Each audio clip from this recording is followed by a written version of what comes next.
오늘 마태복음 20장에서는 이제 포도원에 대한 이야기가 나옵니다. 포도원의 품꾼들의 이야기가 나오는데, 이제 포도원이 무엇을 지금 비유하고 있냐면 천국은 이랬잖아요. 천국은 마치 품꾼을 얻은 포도원에 들여보려는 것 같아. 그러니까 하나님의 나라 천국에 들어가는 것이 우리의 어떤 재능이나 능력이나 어떤 수고나 공로로 들어가는 것이 아니고 전적인 하나님의 은혜로 들어가잖아요.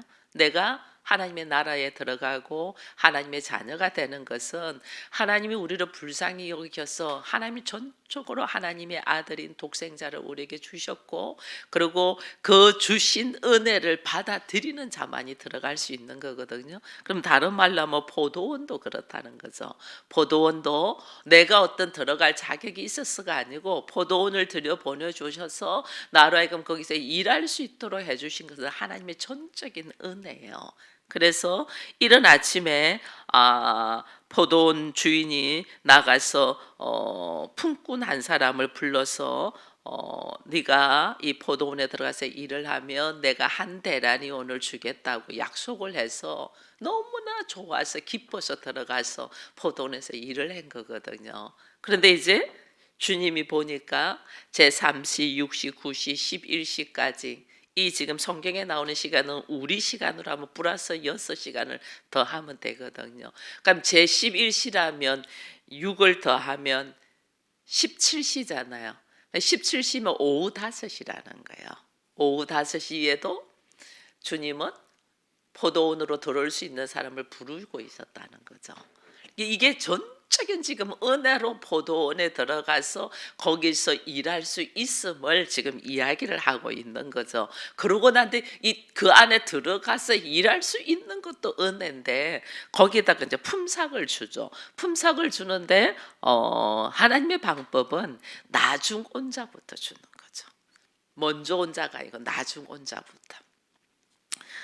이 나중 온 자부터 품삯을 또 줍니다. 주는데 오후 5시에 들어온 사람도 한 데나리온을 주네. 야, 너무너무 놀랍죠. 그러니까 여기 보니 처음에 이른 아침에 온 사람이 저 사람 1시간 일했는데도 한 데나리온 주네. 그럼 나는 하루 종일 일했으니까 좀 더 줄지 않을까 하는 생각을 하는 거예요. 여기서 이제 하나님의 나라에서 하나님이 우리를 훈련시키는 모습이 나와요. 하나님의 나라는 우리가 하나님과 나와의 약속, 언약의 관계로 있는 모습이에요. 그래서 나는 도저히 자격이 없는데 하나님이 약속을 했죠. 예수 그리스도를 영접하는 자, 그죠? 그 이름을 믿는 자들에게는 하나님의 자녀가 되는 권세를 준다고. 그래서 하나님이 우리하고 약속을 한 거예요. 우리를 통하여, 예수 그리스도를 통하여 내가 하나님의 자녀가 되고, 예수 그리스도를 통하여 내가 하나님의 나라에 들어올 수 있고, 예수 그리스도를 통하여 내가 포도원을 누릴 수가 있는 거죠. 그 예수 그리스도를 통하여 하나님의 자녀가 되는 권세를 준 것을 하나님과 나와의 약속의 약속. 이 약속의 말씀을 하나님은 반드시 이루어 가고 있죠. 근데 우리는 하나님과 어느 날 내가 이제 누리기 시작하면, 어느 날 내가 포도원에서 일을 하기 시작하잖아요. 이게 일을 한다는 건 내가 거기서 누린다는 거죠. 누리기 시작하면 하나님과의 언약의 약속을 잃어버리고 뭐가 들어가면 자기의 생각이 딱 들어가요. 자기의 생각. 자기의 생각이 하나님과의 약속한 건 내가 한 데나리온 주겠다고 약속을 했잖아요. 그 하나님의 약속은 잊어버리고 자기가 보니까 저 사람 5시 온 사람 뭐 늦게 오후 1시에 들어온 사람 들은 사람 다 한 데나리온 받네. 이게 자기 안에서 나는 그러면 더 주겠지 하는 자기 생각. 이게 하나님이 우리를 훈련시키는 것이 이거예요. 우리는 반드시 말씀이 육신이 되어 우리 가운데 오셨고, 우리가 예수 그리스도를 알고 하나님의 나라에 들어가면서 누릴 수 있는 것은 그 언약의 약속의 말씀 때문이거든요. 그럼 내가 붙들고 온전히 내가 걸어가야 되는 거예요. 말씀에 의하여 걸어가야 되는 거예요. 근데 우리는 말씀에 의하여 하나님의 자녀가 되어서 하나님의 나라 안에 들어와서 훈련을 받으면서도 뭐냐면 내 생각을 전혀 내려놓지 않는 거예요. 내 생각. 내 생각을 내려놓는 훈련을 시키는데 우리 내 생각을 안 내려놓죠. 내 생각을 안 내려놓고 저 사람 한 시간밖에 일하지 않는데 한 대 내려주네. 그럼 나는 덜 주겠지. 지금 주인과 약속한 언약의 약속의 말씀을 까마득히 웃고 자기 생각으로 딱 있는. 그 자기 생각과 함께 또 하나 더 하는 것이 뭐냐면 비교하는 거죠. 나는 많이 일했고 저 사람은 조금 일했고 여기에 대하여 이제 비교하기 시작하는 거예요. 내가 얼마나 수고했는데 내가 얼마나 노력했는데 이게 비교하기 시작. 근데 하나님의 나라는 나로 하여금 나의 생각도 내려놓고 나의 생각을 내려놓음으로 통하여 오는 것이 뭐냐면 우리가 비교의식을 왜 하나님의 나라는 다 죄인인데 다 죽을 수밖에 없는 사람인데 그 죽을 수밖에 없는 사람을 은혜로 하나님의 사랑으로 우리를 세웠잖아요. 그 다 세워서 우리를 어디로 이끌려면 그리스도의 신부로 하나님은 이끄시는 거죠. 그리스도의 신부로 하나님의 나라의 제사장으로 우리를 이끄시는 하나님의 나라의 상속자로. 그러니까 누구 할 거 없이 하나님이 똑같이 올려드리려고 하는 거예요. 내가 지금 그 훈련을 받고 있는데 그 훈련을 안 받으려고 할 뿐이죠. 여러분 하나님이 목회자에게 주는 권세를 여러분들이 가지고 싶으면 목회자처럼 훈련 받으세요. 그 훈련은 안 받고 그 권세는 가지려고 하니 안 돼요. 반드시 훈련 받아야 돼요. 평생의 자기의 인생을 하나님의 나라를 위하여 드리는 훈련을 받아야 돼요. 그러면 네가 선지자의 복을 받는다 그러잖아요. 하나님께서 예수 그리스도께서 가진 은혜. 오늘 여기 뒤에 들어가면 제자들 중에서 2명이 이런 야곱과 요한의 어머니가 와가지고 이야기하잖아요. 우리 아들이 하나님의 나라가 임하면 하나는 좌편 하나는 우편에 앉아달라. 그러니까 예수님께서 내가 마실 잔을 너희가 마실 수 있느냐. 그 뭐라고 말해요? 우리 할 수 있다 이러잖아요. 그게 뭔 줄 몰라. 예수님이 십자가를 지는 거잖아요. 그러면 너도 십자가 질 수 있냐는 거예요. 예수님이 실제로 몸의 죽음을 당해요. 너도 그렇게 몸의 죽음을 당하나? 천만에요. 우리 다 도망가죠. 나한테 조금만 어렵고 나한테 조금만 불편해도 우리 전부 다 손나버리잖아요. 어디 십자가 지나요? 여러분 교회를 위하여 십자가 지나요? 아니잖아요. 교회가 어려울 때 더 어렵기 때문에 내가 함께 해야 된다는 십자가를 지나요? 나 아니고 다른 사람이 하겠지 하고 나는 놔버리지. 그러잖아요. 그게 네가 이 잔을 마실 수 있니? 마실 수 있다. 천만에 아니죠. 근데 하겠다는 거죠. 이게 지금 우리가 하나님이 우리를 무엇을 훈련시키는 걸 모르는 거예요. 모르니까 지금 뭐가 나오냐면 오히려 은혜 속에 있으면서 원망이 나오는 거죠. 원망하여 이르되 11절에 일어나세요. 받은 후 집주인을 원망하여 이르되 나중 온 자들이 한 시간밖에 일하지 아니할거늘 그들을 종일 수고한 더위를 견딘 우리와 같이 했다. 원망 나오는 거예요. 이게 기본 내가 은혜 속에서 지금 살고 있다는 걸 모르니까 조금만 힘들고 하면 비교하고 시기하고 질투하고 이렇게. 이거는 하나님의 나라가 아니에요. 하나님의 나라는 너와 내가 서로 우리가 되어서 하나 되어서 그 우리가 너와 내가 우리만 되는 게 아니라 너와 내가 우리가 누구와 또 우리가 돼요? 예수 그리스도와 우리가 되는 거예요. 예수 그리스도와 하나가 되는 거죠. 그래서 그 예수 그리스도와 하나는 예수님은 하나님의 아들이시면서 낮고 낮은 우리는 들을 수 없는 포도원에 들어와 있어. 근데 예수님은 포도원의 주인임에서 포도원 밖으로 가서 종이 되어서 죽는 거예요. 이 비교가 안 되는데 우리는 비교를 하려고 하죠. 비교를 하면서 오히려 원망을 하죠. 왜 내 생각은 이랬는데 왜 내 생각대로 되지 않을까? 왜 나는 지금 이렇게 생각했는데 왜 저 사람은 이렇게 안 해줄까? 이러면서 원망하기 시작하는 거예요. 이거는 하나님 나라가 아니라는 이야기를 하면서 우리 주님이 이런 말씀을 해요. 16절에 보니까 이와 같이 나중된 자가 먼저 되고 먼저 된 자가 나중된다. 이게 뭐냐면 하나님의 나라는 이 포도원의 주인이 누구예요? 하나님이시잖아요. 그러니까 하나님의 나라에 하나님의 일하시는 주권을 인정해야 되는데 우리는 하나님의 주권을 인정하냐고 하나님의 주권도 하나님은 그냥 주권을 내세지 않아요. 항상 우리하고 약속을 해요. 약속. 그래서 그 약속의 말씀을 붙들고 하나님은 그 말씀을 신실하게 지켜나가고 있는데 우리는 그 약속의 말씀을 잃어버리고 내 생각으로 판단하고 내 생각으로 이것을 일을 하려고 하다 보니까 문제가 되거든요. 그래서 하나님은 뭐냐면 나중 온 자는 어떻게 되겠어요? 나 1시간밖에 일하지 않았는데 1시간밖에 일한 그게 그냥 상당한 것을 주겠다고만 했지 내가 얼마 주겠다고도 안 했거든요.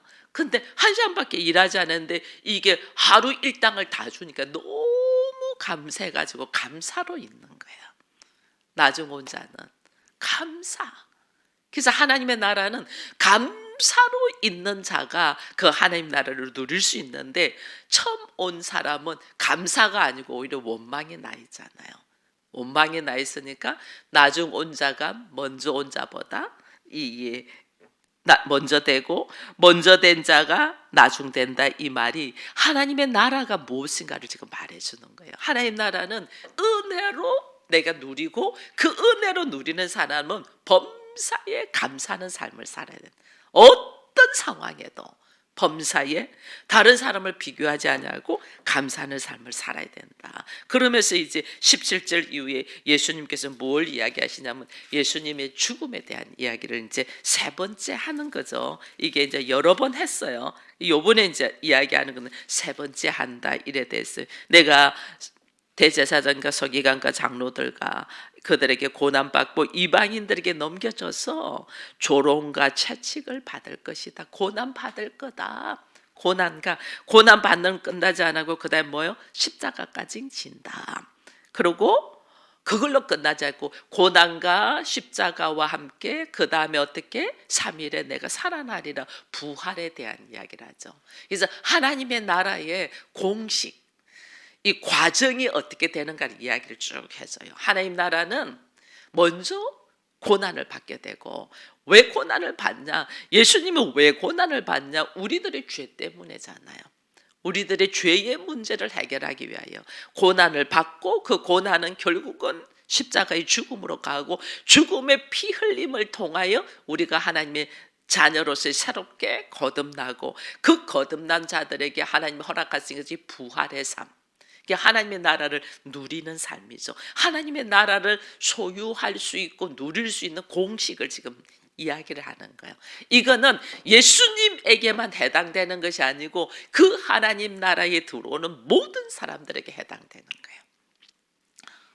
그래서 이 공식을 이야기하고 하나님의 나라에 대한 이야기를 지금 하고 하나님의 나라는 고난과 죽음을 통하여 새로운 역사가 일어나는 부활의 역사가 일어나는 이야기를 하는데 제자들은 무슨 생각해요? 그 하나님의 나라가 오면 그 하나님 나라의 공식을 통과해야만이 내가 하나님의 나라를 누리게 된다는 생각 안 하고 그 하나님의 나라 오면 숟가락만 얹을 생각을 하죠. 좌편 우편 해달라. 그래서 예수님 하는 내가 마실 잔을 네가 마실 수 있냐 그 말이에요. 고난과 십자가를 통과해야만이 부활이 있다는 것을 이야기하는데도 이게요 묻지도 않아요. 제자들이 그 하나님의 나라에 대해서 묻지도 않아요. 예수님이 이제는 고난과 십자가를 진다고 했는데 처음에는 막 그리하지 마소서 베드로가 막 항변하면 뭐 당신과 함께 우리가 죽을지언정 당신을 죽음 속으로 내보내지 않겠다 막 하더니 이제는 그래서 그 하나님의 나라에 대하여 예수의 십자가에 대하여 묻지를 않아요. 관심도 없어. 그래서 나중에 하나님 나라가 오면 우리는 좌우편에 앉혀달라는 이야기를 하죠. 그렇게 하니까 제자들이 어떻게 했냐면 24절에 보면 재미있어요. 10제자가 12제자 중에서 2명이 이제 그런 이야기를 하니까 10제자가 그 두 형제에 대하여 분이 여기거늘. 왜 분이 여길까? 여러분 우리가 사람이요 무슨 이야기를 할 때 화를 빽 내잖아요. 그때 왜냐면 자기 안에 그게 있어. 자기 안에 그게 있는데 그것이 다른 사람이 먼저 이야기를 할 때 화가 확 올라와요. 이게 내 안에 나의 부족한 모습이 있는 걸 내가 알고는 있는데 그것을 다른 사람이 공감하면서 나를 이해하면서 나를 이렇게 좋게 이야기할 때는 화가 안 나는데 그 이야기를 먼저 탁 던지다든지 안 그러면 자기가 먼저 똑같이 행동하는 우리가 나도 그런 기질이 있는데 내 자녀가 똑같이 행동하면 화가 나잖아요. 나도 생각하고 있는데 저 먼저 딱 해버렸거든. 이게 화를 확 내는 거예요. 이 12명의 제자가 모두 다 예수님은 지금 하나님의 나라를 위하여 고난과 십자가를 지고 그 후에 있을 부활의 영광을 지금 이야기하는데 이들은 거기에 대한 전혀 관심이 없는 거죠. 전혀 관심이 없고 오직 어떻게 하면 예수님 좌우편을 차지할까 여기에 대한 이게 오늘 하나님께서 계획하고 있는 하나님 나라와 우리가 생각하고 있는 모습이 확연히 다른 모습을 보다. 근데 오늘 우리 주님이 이런 말씀을 합니다. 26절에 너희 중에 그렇지 않아야 하나니 너희 중에 누구든지 크고자 하는 자는 너희를 섬긴자 되고 누구든지 으뜸이 되고자 하는 자는 너희의 종이 되어야 한다. 인자가 온 것은 섬김을 받으라 함이 아니요 도리어 섬기려 하고 자기 목숨을 마른 사람의 대속물로 주려 한다. 이게요 세상 나라와 하나님의 나라의 차이점이에요. 세상 나라는 으뜸이 되면서 누리려고 하죠. 그죠? 다스리려고 하죠. 으뜸이 되면서 내가 섬기는 것이 아니고 근데 하나님의 나라는 으뜸이 되고 더 많은 권세를 가질수록 뭐 하라고? 섬기라고. 우리는 누구도 사람의 죄를 위하여 대속물이 될 수가 없어요. 내 자신이 죄인이니까 다른 사람의 죄를 통하여 우리는 대속물이 될 수가 없어요. 근데 예수께서 하나님이시기 때문에 우리를 위하여 대속물로 할 수가 있죠. 그 다음에 우리가 또 내 가정 목회자가 되어서 가정의 가족들을 위하여 내가 섬길 수 있는 거는 나는 절대로 섬길 수가 없어요. 내 기질로는 막 화가 나. 내 기질로는 언제까지 이 짓을 해야 됩니까? 내가 언제까지 이렇게 살아야 됩니까? 이런 마음이 막 올라와요. 근데 내 안에 누가 들어와야지 우리가 섬길 수 있어요? 내 안에 예수가 들어와야지. 예수는 대속물로 우리를 위하여 십자가를 지신 분이잖아요. 그 예수가 내 안에 딱 들어올 때에 나는 섬김의 자리로 들어갈 수가 있어요. 내 안에 예수가 들어올 때. 내 안에 예수가 들어오지 않냐고는 아무도 섬기고 싶지 않아요. 이게 인간의 기질이에요. 선악을 통하여 하나님처럼 되고 싶어하는 것이 우리 안에 있는 기질이잖아요. 그렇기 때문에 누구도 섬기고 싶지 않아요. 막 이게 뒤틀려요. 그렇게 하는 것이. 우리가 왜 그 가족들이 잘못하고 있는데 제가 칭찬을 많이 하라 했잖아요. 남편들 좀 칭찬해주고 우쭈쭈 해주라 그랬더니 우리 여전도에서 그런 말에서 그것도 잘 안 된다고. 잘 안 되니까 우리 못해요. 내 안에 아버지의 마음이 들어와야만이 내 안에 아버지의 마음이 들어와서 하나님께서 그 상대를 바라보는 눈으로 봐야만이 내가 칭찬이 나가요. 우리 다 단점투성이고 다 문제투성인데 어떻게 칭찬이 나가겠어요? 근데 하나님의 마음이 들어와서 내 안에 아버지께서 그를 향하여 어떻게 인도해 갔을 건가? 얼마나 그를 하나님께서 세상을 이처럼 사랑해서 했잖아요. 문제투성인 나를 하나님이 얼마나 사랑하시면 자기 아들을 주시겠어요. 우리는 자기 아들을 손도 못 대게 하는데 하나님이 자기 아들을 죄인을 위하여 주셨잖아요. 그건 뭐예요? 우리를 얼마나 사랑한다는 거예요. 이처럼 사랑해서 독생자를 주셨으니 이거거든요.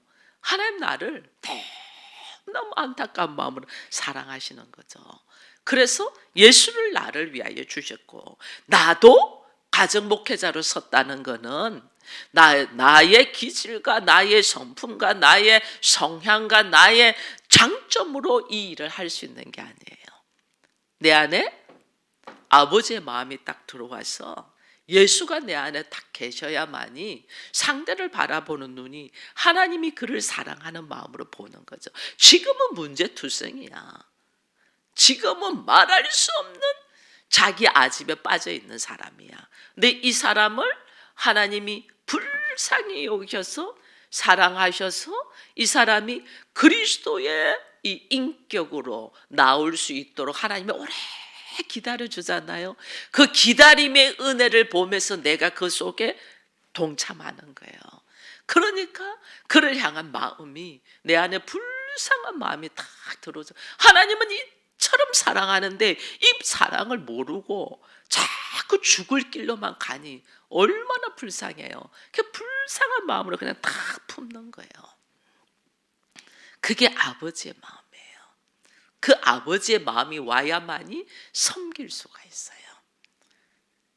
그래서 세상은 절대로 그게 되지가 않죠. 근데 하나님의 나라는 내가 이미 그 섬김을 받은 자잖아. 예수님을 통하여 그 섬김을 받은 자잖아. 그 섬김을 받은 자로서 그 섬김의 은혜가 내 안에서 있기 때문에 나도 그 섬김의 은혜로 가는 거죠. 그래서 스스로 종이 되고 스스로 섬기는 자가 된다. 그래서 이게 누가 섬기냐? 성경에 그랬잖아요. 큰 자가 작은 자를 섬긴다. 그죠? 먼저 된 자가 섬기는 거예요. 먼저 된. 그래서 제가 가정 목회자를 믿음이 없는 자를 가정 목회자를 안 세우잖아요. 그나마 주의를 지키고 말씀을 묵상하고 기도하고 새벽을 깨우는 사람을 가정 목회자로 세우죠. 왜? 아버지의 은혜를 아니까. 나도 그 은혜를 가지고 어떤 자? 섬기는 자가 되게 해달라고. 나도 그 은혜를 가지고 내가 스스로 종이 되게 해달라고. 여러분 스스로 하나님께서 주신 은혜를 가지고 스스로 섬기는 자가 되고 스스로 종이 되는 것에 대한 감사로 걸어가는 자를 하나님은 눈동자같이 지키신다니까요. 눈동자같이. 그것을 우리가 깨닫고 걸어가야 되는 거예요. 그리고 제자들은 하나님 나라가 오면 한 자리 하려고 하는 가운데 있는 가운데 그 다음에 나오는 이 모습이 맹인이 나와요. 맹인. 29절 이후에 여리고를 떠나갈 때 큰 무리가 예수를 따르는데 맹인 두 사람이 길에 앉았다가 예수 지나가는 걸 보시고 다윗의 자손이요 우리를 불쌍히 여기소서 이러잖아요. 그죠? 우리를 무리들하고 제자들은 조용히 해라고 막 나무라죠. 근데 또 다시 그러든지 말든지 나를 불쌍히 여기소서. 예수님이 뭘 원하냐 물어보니까 뭐래요? 33절에 우리의 눈뜨기를 원하나이다. 이거는요 이 맹인들만 위한 게 아니고 지금 우리에게 말씀하시는 거예요.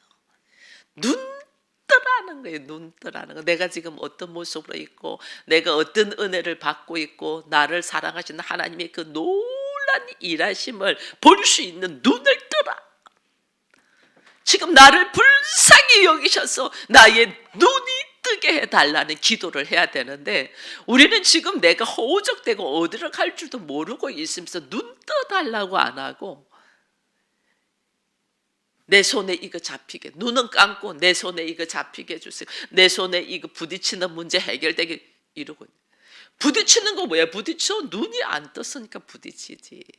왜 문제 속에 계속 부딪혀? 내가 눈이 안 떴으니까 부딪히지. 눈 떠서 보면 안 부딪힐 거 아니에요. 하나님 나를 불쌍히 여셔서 나의 영적인 눈을 띄어서 하나님의 나라를 보게 하시고 나의 귀가 열려서 주의 음성이 들리게 하셔서 나를 통하여 일하시는 하나님의 일하심을 내가 보며 감사하며 살게 해달라는 그 고백을 해야 되는데 우리는 예수님 우편, 예수님 좌편 앉게 해주세요. 하나님의 나라에 임하면 나한테 이렇게 이루고 있는 거예요. 지금 제자들의 이 어리석은 모습 속에서 주님이 조용하게 높아지고자 하는 자는 섬기고 으뜸이 되고자 하는 자는 종이 되어라 하시면서 그 다음 딱 단계 맹인들의 눈뜸의 고백을 말씀하고 있는 거예요. 이게 지금 20장이에요. 내가 포도원에 왜 들어와 있는가, 내가 하나님 나라에 왜 들어와 있는가를 모르는 거죠. 전적인 은혜로 들어와서 이 전적인 은혜 속에서는 감사가 넘쳐야 되는데 감사하지 않냐고 원망하고 있는 이 모습이 맹인이고 기머거리다는 거죠. 그래서 오늘 우리에게 하나님 그렇습니다. 내가 들을 귀가 없음을 용서하셔서 주의 음성을 듣게 하시고 내가 보지 못하고 허우적대고 지금도 방황하고 있는 이 모습 속에서 내 눈을 열어주옵소서. 이 기도 속에서 하나님이 나를 어떻게 이끌어 가시고 일하고 계시는가를 볼 수 있는 우리가 되기를 축원드립니다.